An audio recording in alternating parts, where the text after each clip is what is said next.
Today in Analytical Media, we are going to talk about private membership associations, PMAs.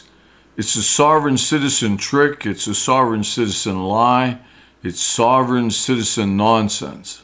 We are a consortium of therapists, college professors, and well-published peer-reviewed authors. So what are PMAs? They are private membership associations, and it's a trick, an attempt by sovereign citizens to evade the law. Sovereign citizens do not want to obey any law in the United States of America. There isn't one they want to follow, not one law. Lots of people make plenty of money by selling this nonsense to rather foolish individuals who themselves would like to get around the law. They want to drive as fast as they want to. They don't want to buy insurance. They don't want to pay their mortgage payment. They don't want to obey police officers. They don't want to pay taxes. They don't want to do anything. Nothing that would be legal. They want to do everything that's illegal. They want to break all the laws. They want to be free to break all the laws. Well, how do you create a private membership association which will get you around the law? We could tell you how, but since it's illegal and it doesn't work, we would never do that. We could tell you what you could buy online from crooks that are trying to sell you this information. And here's how they try to sell it to you. Imagine this. You're a business owner, tired of government rules, having to get licenses, having to go through inspections, having to be told what needs to be fixed and changed to get that license, all so that you can do something. You're tired of paying taxes. You're tired of all the red tape. Then you see someplace online the magic words, Private Membership Association, or PMA for short. It says, join our private club. And once you're in, no law affects you. The FDA, it doesn't cover you. The IRS, they don't cover you. State licensing boards, not a chance. You are completely above the law. Nobody can tell you what to do because you're literally in a PMA fortress. We know how to do it. Thousands of people know how to do it. And we will sell you this information for just a few $100s. We'll show you what forms you need to file. We'll show you how to do it. What they don't tell you is nothing works. Nothing they're telling you works.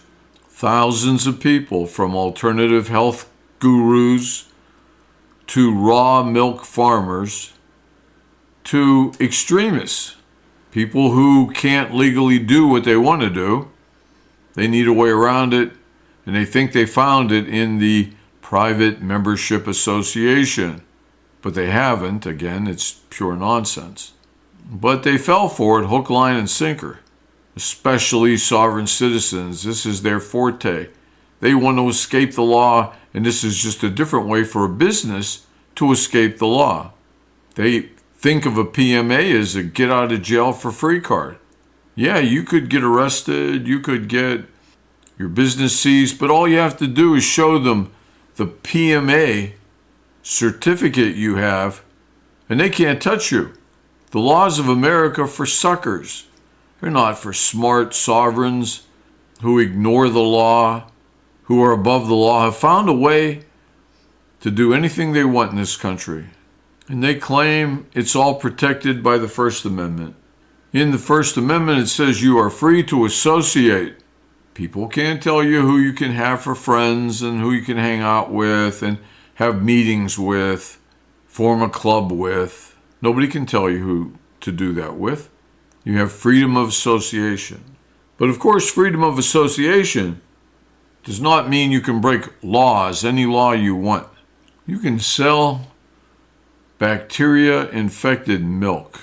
You can dump raw sewage into rivers and streams because you're in a PMA. It's just a group of people. We all agree we can do it. We can do it. But what they're selling you for a few $100s and then maybe up to $1,000 more in forms you should fill out. You don't really need to fill them out, but they'll show you how to fill out these extra forms. Makes it completely legit.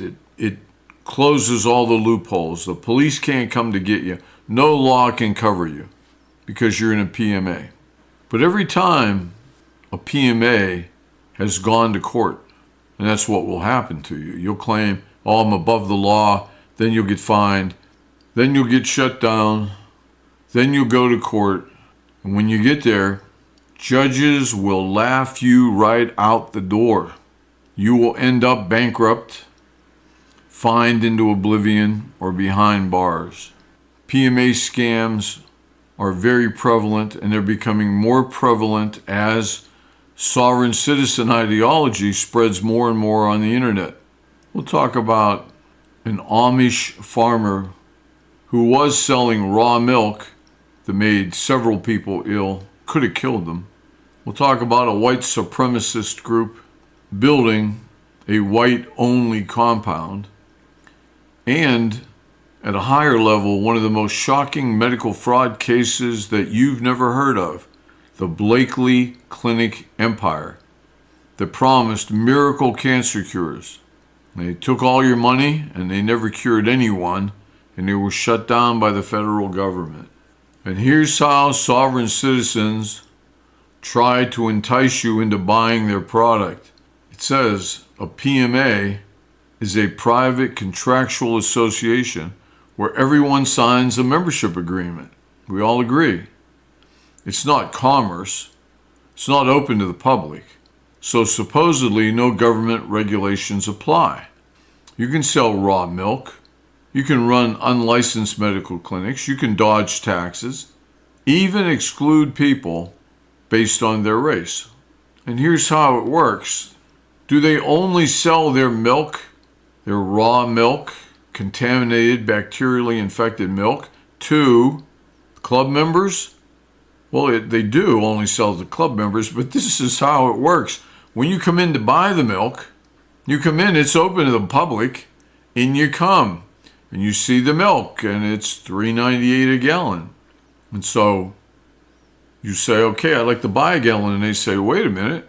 First, you have to join the club. You have to become a member of the association. And so there's a form, you sign your name. You don't have much to fill out. You just write your name down, sign it. It's free.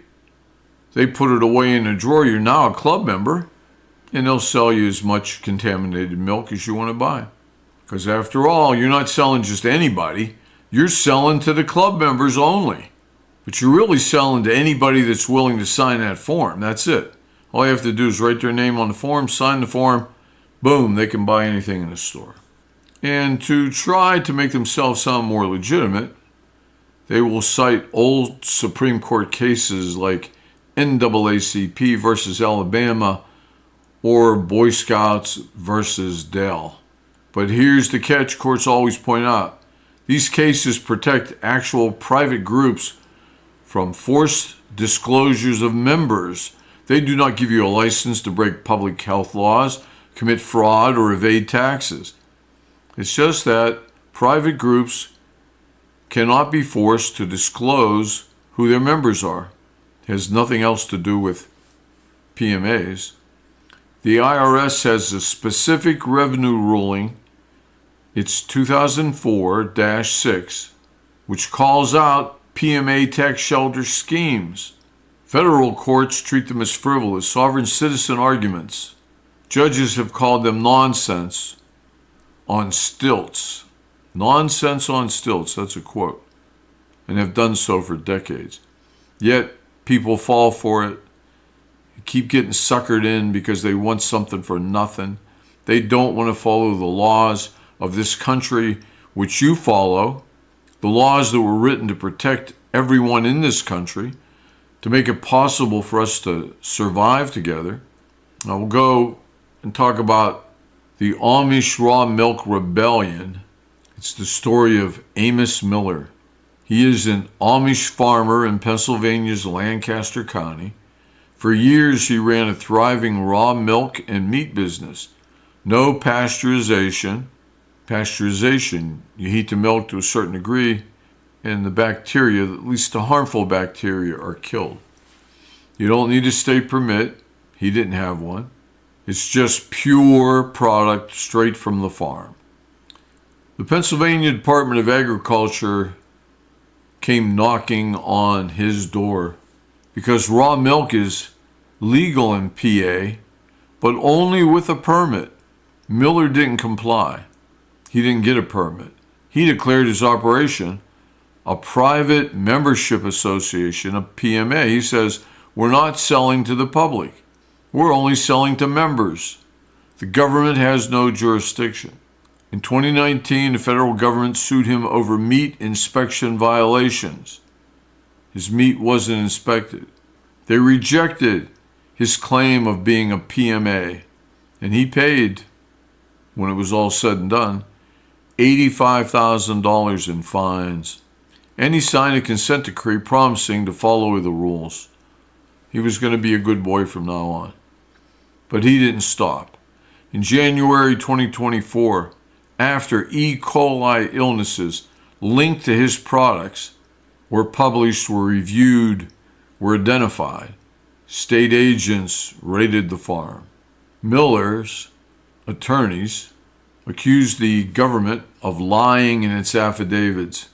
A judge slapped Miller with a temporary injunction banning the sale of his raw milk. Supporters came to his defense and raised $250,000. Miller asked for money, claiming that he was a sovereign standing up to tyranny. Court after court said the same thing. A PMA doesn't override food safety laws meant to protect the public. People really got sick from his food, and the PMA was a worthless piece of paper. Case number 2, the white supremacist twist. White only PMA. Now, some people aren't just dodging health requirements, they're using PMAs to resurrect segregation. Enter to this picture the Return to the Land, RTTL, a white nationalist organization in Arkansas, founded in 2023 by Eric Orwell and others. They bought a 160-acre piece of property near Revden and turned it into a, quote, private membership association for people of European ancestry who held traditional views, like make America great again.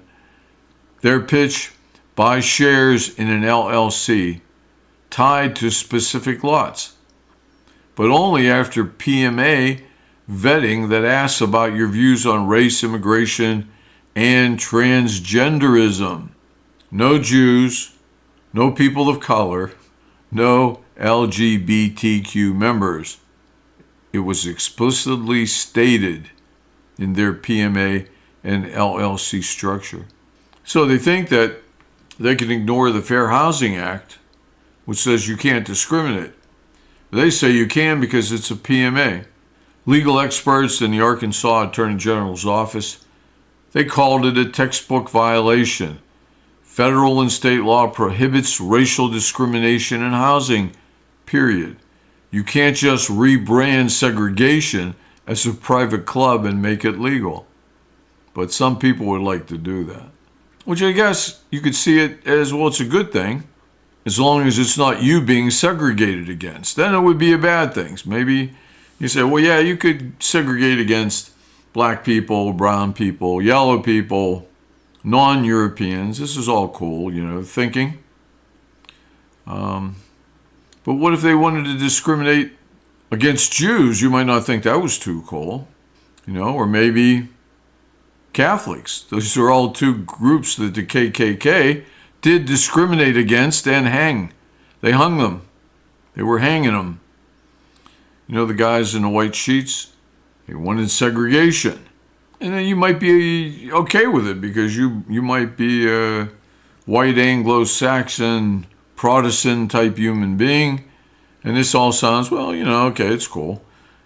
However, What if they come after you? Well, you think, why could they come after me? Well, maybe they want to discriminate against people who are taller than 6'1". Can't join a club. How about people that are taller than 5'5"? You can't join a club. How about people can't build in that property? Because you join a club so that you can build on the lot in the 160 acres. What about they won't let you in if you went to college? How about they won't let you in if you didn't go to college? How about they won't let you in if you have brown eyes? How about they won't let you in because you have blue eyes? How about they won't let you in because you have red hair? How about if they won't let you in because you have long hair? They'll put up with it with a girl, but they won't put up with it with a boy. What I'm trying to say to you is, segregation is wrong. Discrimination is wrong. Whether it affects you or it doesn't affect you. It's wrong in America, and we've agreed on that, and the laws are written to protect that. And so when they went to court with this PMA, who was discriminating, the court threw it out. They crushed it because civil rights laws exist for a reason. All those civil rights laws that got written, they got written. And those civil rights laws, by the way, which protected mostly people with brown-colored skin and people with black-colored skin, mostly, those laws were written by people with white-colored skin. It was the white population who wrote those laws, senators, legislators, governors who supported all that. It wasn't very few black legislators were involved in that, a tiny portion. They just weren't enough. They weren't enough because of the segregation. And you could probably see the circular logic there. Weren't enough because it made it too hard for people to vote. So people who weren't black and weren't brown, weren't yellow, those people created those civil rights laws. It was America, which was the majority white, who demanded civil rights laws, demanded it. So the civil rights laws came in, and now they must be respected and enforced. Now we will turn our attention to the Blakely Clinic empire. Let's talk about the Blakeleys, Mary and Fred. They ran a chain of alternative health clinics. They promised revolutionary cancer detection and specialized new treatment. They used something they invented, a so-called smart chip body scan that could supposedly, so they claimed, find tumors years before traditional medicine could. Plus, they used unapproved, non-medical, untested, unproven, non-supportive therapies, which they said it would cure cancer. They didn't have FDA approval. They didn't have any medical licenses. They weren't insurance compliant. So how did they do it? Well, they did it with the PMA. And they claimed, and this is a quote, "This is private medicine between consenting members." And all you needed to do, according to them, was sign the PMA agreement, pay in cash, and suddenly you're outside all those pesky government rules. You don't have to worry any more about medicine or the government or the law. Their patients, as you could imagine, were desperate. They had cancer. They were terminally ill. They paid tens of thousands, each of them, for scans and treatments, and nothing worked. They got sicker. They died. Now, Fred Blakely, he was more than just a scam clinic guy. He was actually preparing for war, a civil war. He said as much. He had stockpiled 30,000 rounds of ammunition. Why did he do it? He said explicitly, for the coming civil war against the United States government. They have recordings of him, as the investigation went on, undercover recordings, where he says, quote, "We're going to have to go to war with our government, a civil war. You better arm up good. I've got thousands of rounds of ammunition and I'm ready to rock. He talked about arming Arizona, recruiting other people, and his plans, quote, on shooting some humans when the fight came. So you can see the PMA is tied to the sovereign citizen movement. And that's exactly what sovereign citizens are preparing for. They're preparing for the Civil War. After all, there is no law here. There is no legitimate government in their mind. He thought a PMA would shield him and protect him from the government. This is standard sovereign citizen thinking. PMAs come from the world of the sovereign citizen. People who don't want to follow laws, people who don't want to pay taxes. You follow laws. You may not agree with all of them, but you follow them, you recognize them, you pay your taxes, and you're paying for freeloaders like all the sovereign citizens, like all the people with PMAs who don't plan to pay taxes. That's one of the great things about the PMA. You don't have to follow any laws and you don't have to follow taxes. Just give me $300 and I'll show you how to fill out the paperwork and do the forms and you're home free. Well, that's what they believe or claim to believe. But a PMA does not protect you in any way, as Fred and Mary Blakely found out. Because in late 2025, they both pled guilty to conspiracy to commit fraud. They pled guilty, both of them, to wire fraud. And they pled guilty to multiple violations of the Food, Drug, and Cosmetic Act. They faced up to 40 years in prison. The clinics got shut down, their assets were seized. The PMA defense did nothing to protect them. Sovereign citizens are not harmless. They are quite dangerous. They have no intent to be good citizens. They deny that they are citizens. They deny that the United States government exists. They are preparing for a civil war. That's why they need all those guns. Who are they going to kill? When would you use all those guns and all that ammunition? You're not a sportsman. If you have 100 guns and 100,000 rounds of ammunition, that's not sport. You're not shooting animals. It's looking forward to the Civil War. All courtesy of the sovereign citizen movement. Don't forget, they've already killed lots of people, court officials. They've killed police officers. It's on the back burner. Civil war is simmering on the back burner for these people. Let's hope you're not one of them. This is Analytical Media. We hope everything's gone well. Please support us by liking the videos, joining the channel, sharing it with a friend. All those things will help YouTube to send it out to more people so we could help more people. Maybe more people need to find out about PMAs or what sovereign citizens are up to. Hopefully this has illuminated your mind, enlightened you somewhat, given you food for thought. Please look forward to our next video. Please watch for it. Subscribe and you'll be notified when it comes out. We sincerely hope everything's gone well for you and will continue to go well for you. See you next video. Please take care.